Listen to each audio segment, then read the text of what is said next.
we are taking a look into the world of biblical genealogy. Who were the descendants of Ham, one of Noah's sons, and how did they shape the ancient world? Stick around and let's try to figure out the answers to these questions. If you enjoy biblical stories and history of the Bible, please consider subscribing to this channel. Don't forget to give the video a thumbs up, like and share with your family and friends. Now back to the video. To understand the descendants of Ham, we need to start with the story of Noah. After the great flood, Noah's three sons, Shem, Ham, and Japheth, became the ancestors of all the nations on earth. Each son had a unique lineage that spread across different regions of the ancient world. But today, our focus is on Ham and his descendants.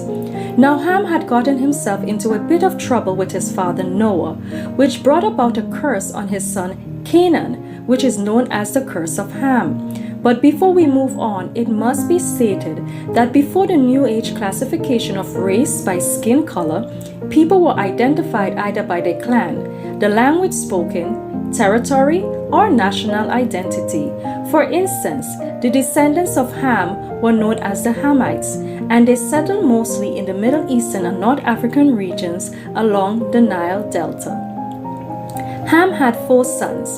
Their names were Cush, Mitzraim, Phut, and Canaan. We will now take a look at the sons of Ham, beginning with his son Cush. His descendants were called the Cushites. He became known as the father of the Ethiopians and the Nubians. The kingdom of Cush was said to be located to the south of Egypt in present-day Sudan and Ethiopia and dates back as far as the 1500 BC. In the Bible, the name Cush is used interchangeably with Ethiopia, so Ethiopians were known as Cushites. Cush had 5 sons, Seba, Haviland, Sapta, Rama, and Saptaka. No information is provided about them individually in the scriptures. However, Cush was also the ancestor of a man named Nimrod, and the scripture tells us that Nimrod was a mighty hunter and warrior, the first on the earth.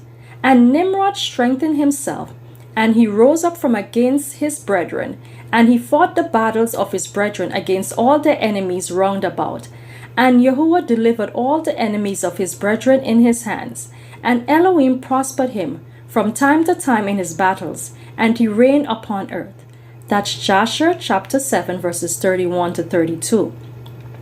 Not only was Nimrod the greatest warrior on earth, he also founded one of the greatest empires of the ancient world, the kingdom of Babylonia, which included the cities of Babylon, Erech, Akkad, who also gave rise to the Akkadians, and Calneh. But he did not stop there. His territory also expanded to Assyria, where he built the cities of Nineveh, Rehoboth, and Resin. So the descendants of Cush spread all throughout the region, inhabiting Babylonia, Assyria, and all the way to Ethiopia. They were known for their military prowess and their rich culture, which influenced neighboring Egypt. Then there was Ham's son Mitzraim. The name Mitzraim was the Hebrew or Jewish word for Egypt. He is known as the father of the Egyptians.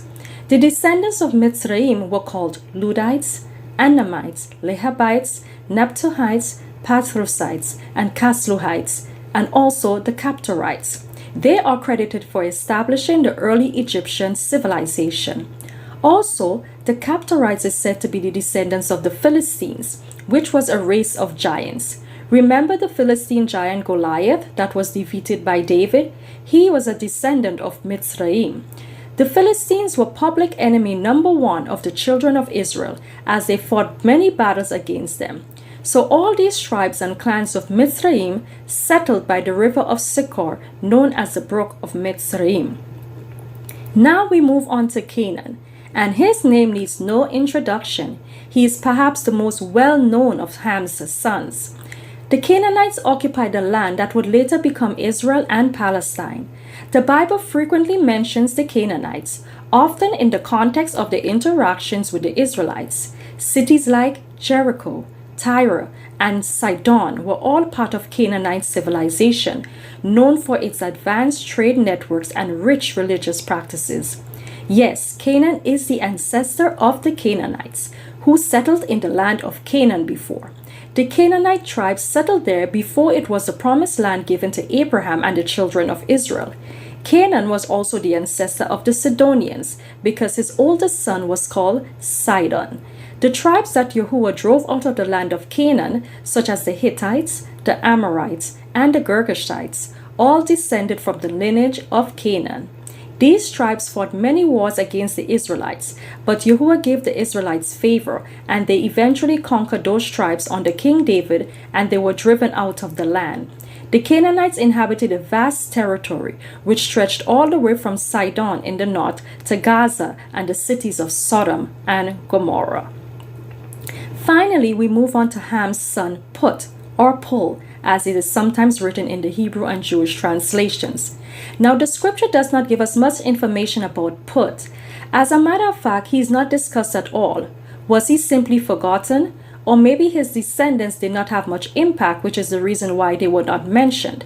However, Phut's lineage still played a role in the spread of early African cultures and peoples. In the book of Jasher, we are given the names of his sons. There are Githal, Hadan, Benah, and Adon, but nothing more is written about them. But by pulling some scriptures, we are able to get a general idea of their descendants and who they were. Now, the word itself, Phut or Pul, is the Hebrew word used to represent Libya. I am using the Hebrew Bible, the Cepher, in Isaiah chapter 66:19. Yahuah is speaking to the enemies of Israel. He says, "And I will set a sign among them, and I will send those that escape of them to the nations, to Tarshish, Pul, and Lidi, that draw the bow." Now, this same scripture in the NLT and the New King James Version uses Libya instead of the name Pul. In Ezekiel 30 verse 5, we see the name Libya is used to represent Pul, and of course Ethiopia as Cush. These names are used interchangeably in the scriptures. From what was read in Isaiah 66:19, the descendants of Pul were skilled with the bow. They have been good archers. Jeremiah 46:19 also references Pul, Cush, and Lidi as being skilled archers. It reads, "You horses and chariots, attack, you mighty warriors of Egypt. Come all you allies of Ethiopia, Libya, and Lydia, who are skilled with shield and bow." So the descendants of Phut were significant. They fought alongside their relatives and were great warriors and highly skilled archers. The Phutites settled in the area of Libya and other regions of North Africa. The descendants of Ham played a vital role in shaping the ancient world. From the mighty pyramids of Egypt to the bustling trade cities of Canaan, Ham's lineage contributed to the rise of civilizations that would influence history for millennia. It's also important to address that throughout history, the story of Ham and his descendants has been misinterpreted and misused, particularly during the era of slavery and colonialism, to justify racist ideologies. Scholars have since debunked these interpretations, reminding us that the Bible's message is one of unity and respect for all people.